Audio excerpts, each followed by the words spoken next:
Somehow I couldn't help it. And anyway, you're yawning now, Dick, and Julian too.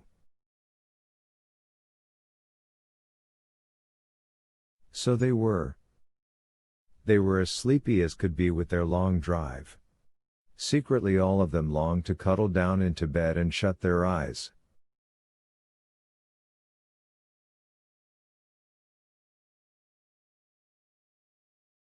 I wonder where Georgina is, said Anne, when she said goodnight to the boys, and went to her own room.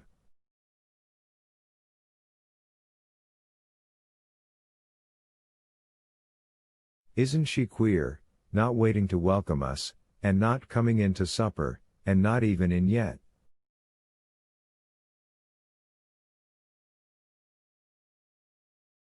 After all, she's sleeping in my room, goodness knows what time she'll be in.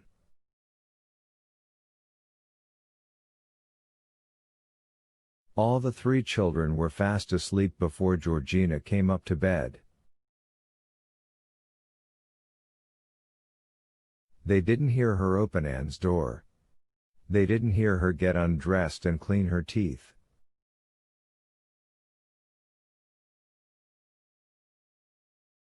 They didn't hear the creak of her bed as she got into it. They were so tired that they heard nothing at all until the sun awoke them in the morning.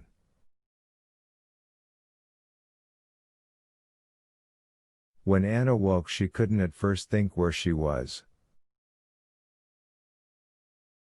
She lay in her little bed and looked up at the slanting ceiling, and at the red roses that nodded at the open window, and suddenly remembered all in a rush where she was.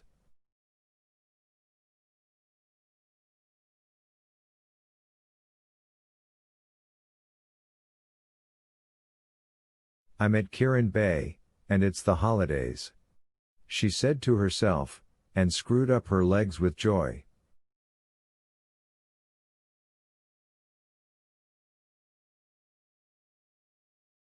Then she looked across at the other bed. In it lay the figure of another child, curled up under the bedclothes. Anne could just see the top of a curly head, and that was all. When the figure stirred a little, Anne spoke. I say. Are you Georgina? The child in the opposite bed sat up and looked across at Anne. She had very short curly hair, almost as short as a boy's. Her face was burnt a dark brown with the sun, and her very blue eyes looked as bright as forget-me-nots in her face.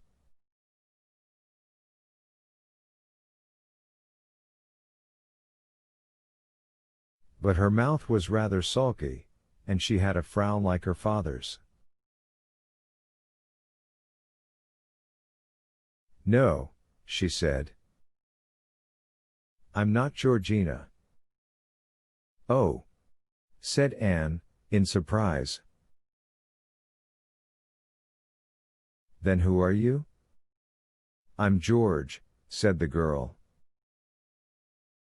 I shall only answer if you call me George. I hate being a girl. I won't be. I don't like doing the things that girls do. I like doing the things that boys do. I can climb better than any boy, and swim faster too. I can sail a boat as well as any fisher boy on this coast. You're to call me George. Then I'll speak to you. But I shan't if you don't. Oh, said Anne, thinking that her new cousin was most extraordinary.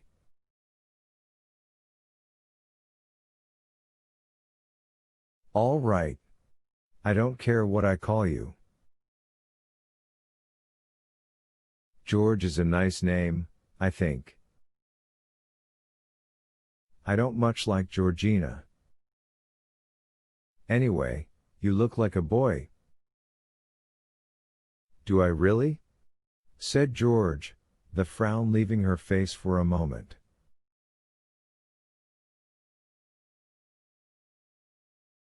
Mother was awfully cross with me when I cut my hair short. I had hair all round my neck, it was awful. The two girls stared at one another for a moment. Don't you simply hate being a girl? Asked George. No, of course not, said Anne. You see, I do like pretty frocks, and I love my dolls, and you can't do that if you're a boy.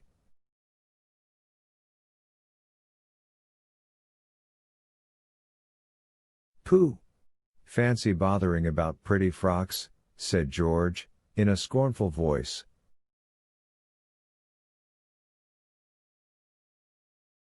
And dolls. Well, you are a baby, that's all I can say. Anne felt offended. You're not very polite, she said. You won't find that my brothers take much notice of you if you act as if you knew everything.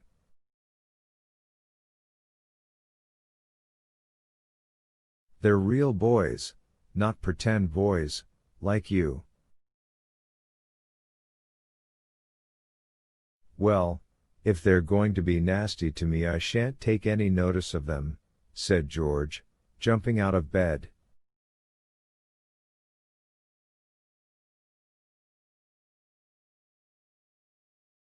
I didn't want any of you to come, anyway. Interfering with my life here.